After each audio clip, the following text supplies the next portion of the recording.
Stop. Welcome to Out of the Blue with Brian and Tara Leggett. We're gonna try this again. We recorded this previously, but maybe I touched the button on my watch and it cut my phone off. I don't know. We're trying it from a different phone tonight. So here we go. Tonight we're gonna recap our vacation.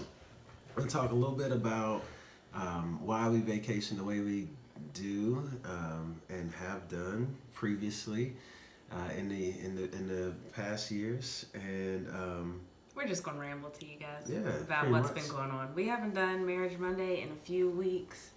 That is because my stepdaughter has been here and we have been focused on just family time. We don't get a ton of time with her. So, yeah, it fell to the wayside. So now we're jumping back in. She went back Saturday after our beach trip.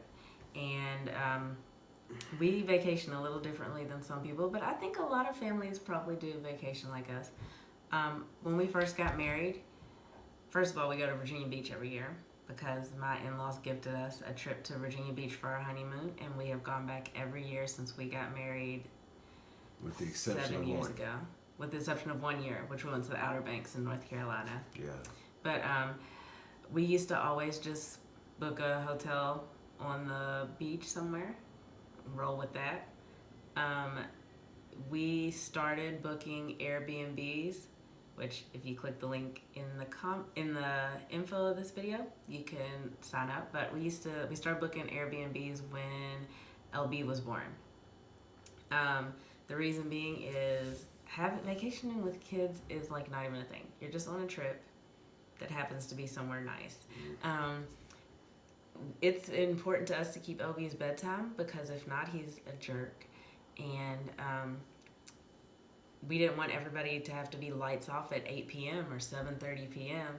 So we knew we needed a separate bedroom from the living space. So we thought we'll just get a suite. And by the time you get a suite on the water, you might as well get on Airbnb and get a house. Mm-hmm. And then we can all have our own bedrooms. We can have our own space. We've had... the last 2 years we've had several bathrooms, which is helpful now that they're older. And we will probably never go back to just having a hotel room until these kids are out and we are just vacationing together again. And right. Even at that point, we will probably always have somebody trying to tag along. So I'm going to ask you just random questions and I'll just let you just go. First question, do you find it difficult with the changes in the schedule when it comes to the kids? Yes. Not so much for LB anymore. He's getting older. He doesn't take a nap. But for Vivian, it was hard because when she's tired, she's just fussy and cranky. Mm-hmm. And it's hard to figure out if she's fussy and cranky because she's tired or because she's 4 months old or because, maybe she's hungry again. I don't remember the last time she ate because we're out doing whatever, So right. It is a little bit more difficult, but still really worth it. Mm-hmm. I love the beach. I would brave a lot of things to go, but it's nothing like when it was just you and me. Mm-hmm. Those were the days. Mm-hmm. So when it was just me and her, her ideal of vacation was not my ideal of vacation. And so our first year... Before you get smart. the first year, I thought, I was like, Lord, we didn't make a mistake. This is all wrong. Because she was like, I just want to sit here and relax and enjoy the sun. And I was like, let's go hang diving and hang gliding. Let's go jet skiing. Let's go scuba diving. Let's go do all these adventures. And she was like, no. No, I'm not trying to do no adventure. I'm trying to relax all day, get my tan on, and then go party at night. That's my perfect vacation. Mm-hmm. I'm not trying to do all these life-risking activities. I'm not trying to vacation in a way that drives my life insurance rates up. See, I be trying to go out there and live an adventurous lifestyle to say, I did that. Well, the first vacation we took together was a cruise right after I graduated, which just happened to be right after we got engaged, but I didn't know that it was... We had planned the cruise. We didn't know. I didn't know we were getting engaged. I guess he knew. And that was the one that was like, oh, we do not even like each other right now. Like, he was like, oh, we need to do this. We need to go out here. We need to do excursions. Do you got excursion money? We had like $4 to our name back then. Right. I just sold all my furniture to buy her that ring. I didn't even have it. I had a little bit of furniture. I had that couch, a full-size bed, and maybe a table set.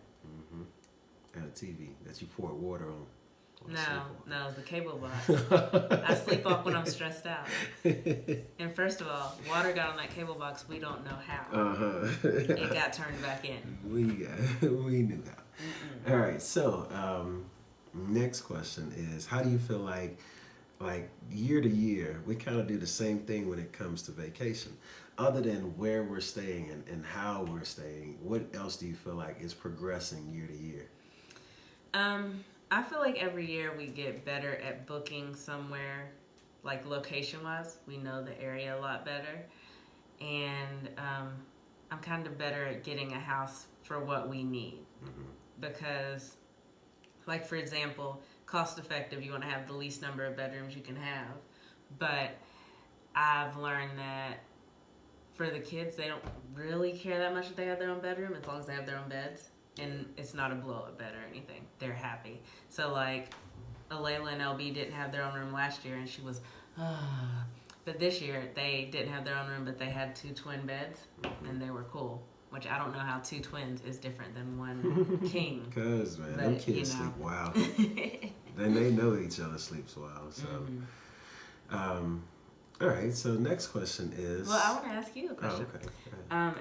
How is it for you? How do you feel after a week of being with the kids all day? Like, does that feel like a break to you? Do you feel like, man, that's tough? Like, or you just feel like, oh, It's exhausting, because here's why. When I walk in the door all day at work, it's like, Dad's home, Dad. It's like way up here, right?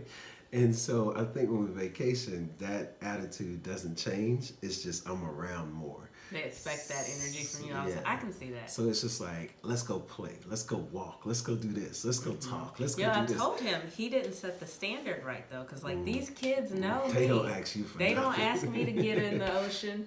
They don't. I mean, if they're hungry, they come to me. If they have a boo-boo, they come to me. If they need some love, they come to me. After they looked at me side-eye. Yeah, even like just somebody to talk to, come to me. You want to build a sandcastle, come to me. That's like the extent of what I'm going to do. Need a bath? I got you. Need your hair done? I got you. Yeah. He set the bar high. He be out there in the ocean jumping waves and stuff. He be in there swimming laps in the pool. That's not me. Yeah. So when they look and ask him, Dad, are you going to go in the ocean? He's always like, why don't y'all ask Tara? Because they know. I'm not going in that ocean. Every year we go to the beach. And I'm not going. I get up to my knees. I've never been attacked by a shark.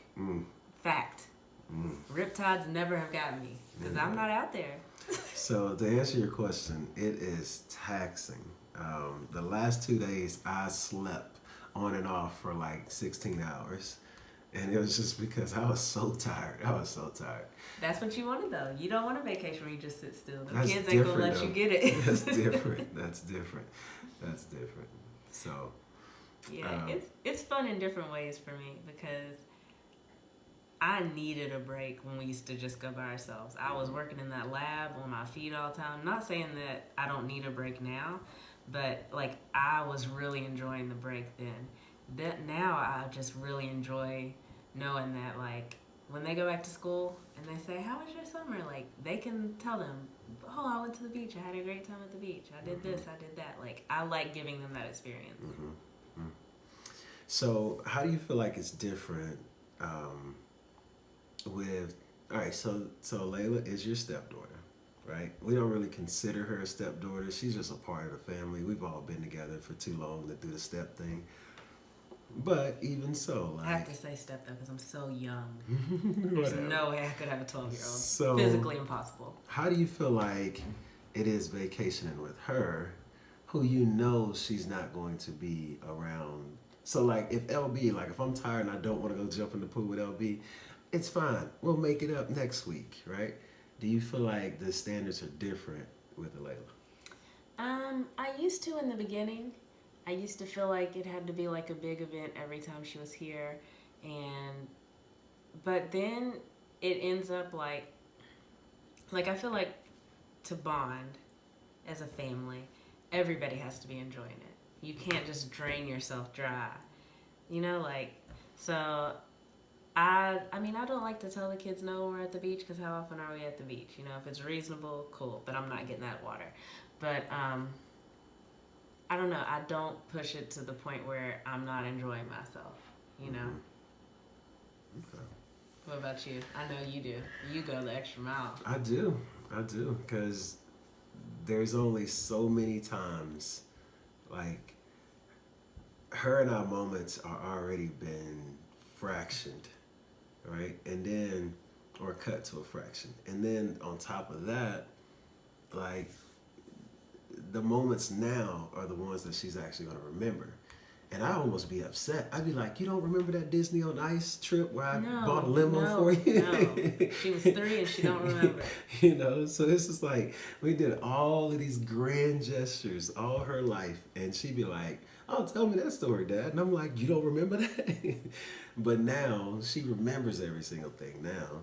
And I'm like, doggone it, I can't be tired now. So, yeah, I do have to, like, and also there is a pressure of showing her what she should be looking for within her future spouse or mate or whatever, you know? Like, I want her to find somebody who she's comfortable talking to, who she's comfortable exploring with, who she's comfortable pressing their buttons a little bit and pushing them to the next level. So when she does that stuff to me, I try not to fight her.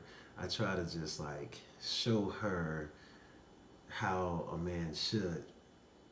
But I think it's not just about a kid remembering exactly what we've done for them or what experiences you guys have had together. Like, they remember that feeling, even if they don't remember what happened. So, I don't know. I think you're kind of hard on yourself about that. But then I can see how you would be because you have LB who you see every day, and then you don't get to see Layla every day. So I can see why you would really want to, like, it's like, man, I got to try and find a way to level this out, but there's really not a way, you know?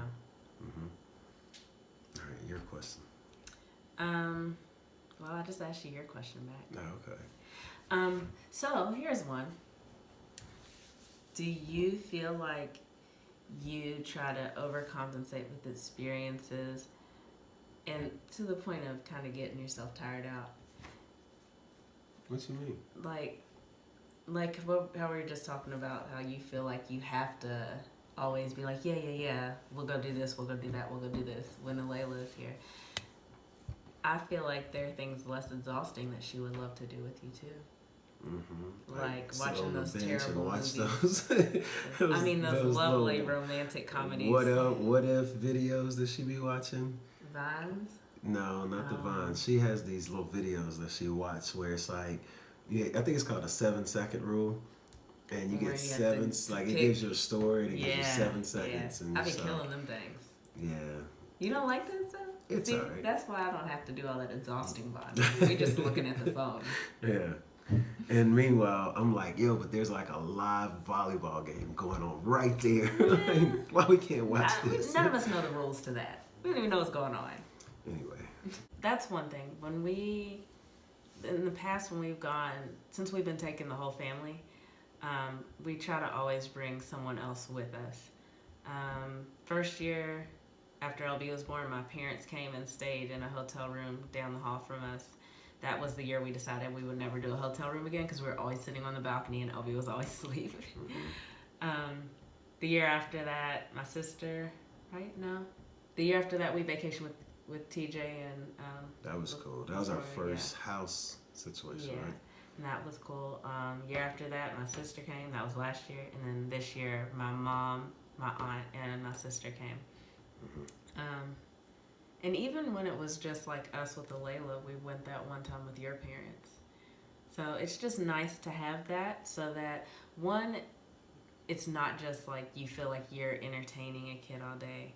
Because it does get to a point where they're like, what are we going to do? What are we going to do? What are we going to do?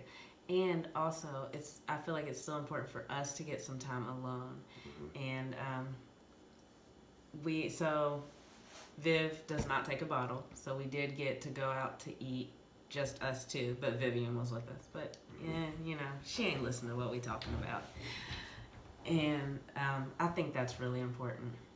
Mm-hmm. And also, I know that some people don't do screen time for their kids, but I do like on the drive up and back when the headphones are in and we can talk. Mm-hmm. Because we don't get a lot of time, just you and me, to talk unless we're like falling asleep. Right. Or the TV's watching us. Mm-hmm. A good time. Mm-hmm. What about you? I actually enjoyed your Aunt Gail. Oh my gosh. She got there. She got ready to play some cards. From the first night we were there and was watching videos to the next night with the cards to actually beating her and your mother in spades. Oh, so sweet. Don't come for me. So sweet. I know what I'm doing. But I really did enjoy your Aunt Gail. Yeah, and I forget sometimes that like she's lived in California the whole time we've been together. Yeah. So you haven't really gotten to see. She's so funny. She doesn't even know it. Mm-hmm. And I thought it was kind of cool how there were moments where you and your sister would be looking like, Aunt Gail. And she was like, I'm a person too, And she's what, like 70 something? Yeah, but she just got, no, she's not 70 yet. She's in her 60s. She's in her 60s. Yeah, but we can't put that on there. Well, I mean, she looks great no matter. I know. Yeah. But nobody really has to know. She's like me. Nobody knows how old she is. Yeah, I sure heck don't.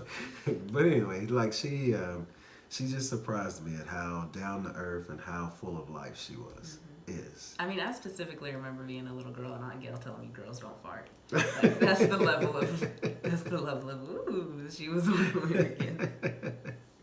That's fun. All right, that little situation. Yeah, because we talked a lot about so yeah, I guess we could close out with that. Like she's gone until Thanksgiving now. Yeah. Oh, so wow. What are your highlights? I know. It's actually kind of hard for me. Like, I try not to say it because it's silly, right? Like, It's got to be harder for you than it is for me. But, like, when we got home, I was, like, just standing in her room, like, it's just clean. It's just going to be clean. I'm not going to have to come in here and get empty glasses of water out of here. 10 empty glasses of water. Right. It's just clean. Like, kid, just take that one glass back down and refill it. I don't have to fuss at her no more about lounging around. I don't fuss at her about lounging. I love lounge life. This is our summer vacation. Mm-hmm. You're only 12 once. Mm-hmm. But, yeah, it's hard for me. But so what did you think was your favorite moment with her from the summer? Just how intuitive she was this year. Like, this was the first year I feel like she really understood everything. And there's still, like, some moments where I'm like, oh, you are still a kid.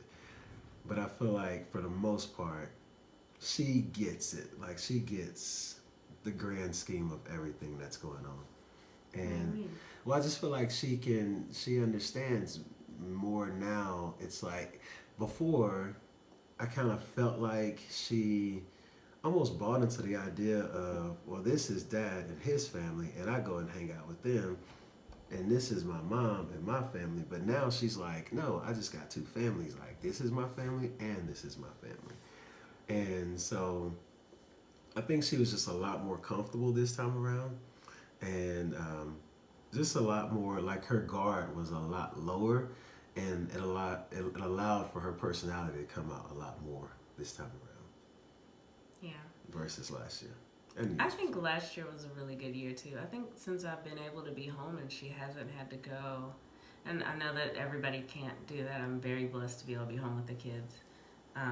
Thank you for that. Mm-hmm. But I do think that that's helped us grow together more as a family, especially with the distance issue. So my favorite moment was when she was asking me questions about love. That's what we talked about the last time we were recording. She asked me if I had, she asked me stuff that actually had me thinking. She asked me if I had ever pictured myself with anybody but you, which got me to thinking about, what was it like for me to be young and dating, and, how there wasn't really much time in my adult life where we weren't together. Mm-hmm. And it got us into a deep conversation because I told her, if you meet the right person young while you're an adult and doing what you're supposed to do, but still young, people are going to be like, oh no, you're way too young to be serious. You're way too young to get married. Everybody told me I was too young to get married at 22. And it's almost like people think that your personal growth and development has to stop because you get married. But if you find the right person, then it doesn't stop. You just grow together. So having that conversation, I think, was good. But if she, tries to fall in love and get married at 14, don't blame me. She's gonna be loving. She's a lover. She asked me so many questions about love and relationships. But I love that she's trying to understand that. I do love that because, it's a valuable thing, but we don't talk about it much once we're already married, right? Like, and you know what's crazy? Just like I learned a lot about love through music, Drew Hill, Lord Jesus, R. Kelly, Blackstreet. I know, right? Like it was. I learned a lot about love through music, and now she's listening to a lot of love music. And I'm sitting here like, do you even know it? And she watches all these like little movies. That's the topic of everything, right? Songs are about love. Movies are about love. That's always the main theme. There's always a common denominator. It's always about love. So I love that she's interested in it. I love that she asks us about our story and stuff. But yeah, that was a funny one too. Wow. She walked in the room and I like gave you a peck on the lips and she was like, ew. I was like, I'm not ewable. We're an adorable couple. And while watching movies, she'd be like, Dad, they're about to kiss. Turn your head. And I'd be like, girl, if you don't get out of here. What she tell your dad? I have to listen to this first to make sure it doesn't cuss. He was like, I'm a grown man. She's something else. Yeah. So. But she still has like that little hint of innocence. And it's a lot. I feel like she's very innocent. It's just, I love that I love that she's comfortable to ask. I want to create that environment for all the kids where you got a question about love, ask me. Got a question about intimacy, have a question about anything like that, ask me. Don't go find out and from then one of your come friends. back and ask me a solution. Yeah, okay. Wow. That's not what I mean. But, that's what I mean, though. So, yeah. All right. Well, all hearts content. What is this, church? Yes. All minds clear. All right. So, this is Marriage Monday, out of the blue. Peace, love, happiness.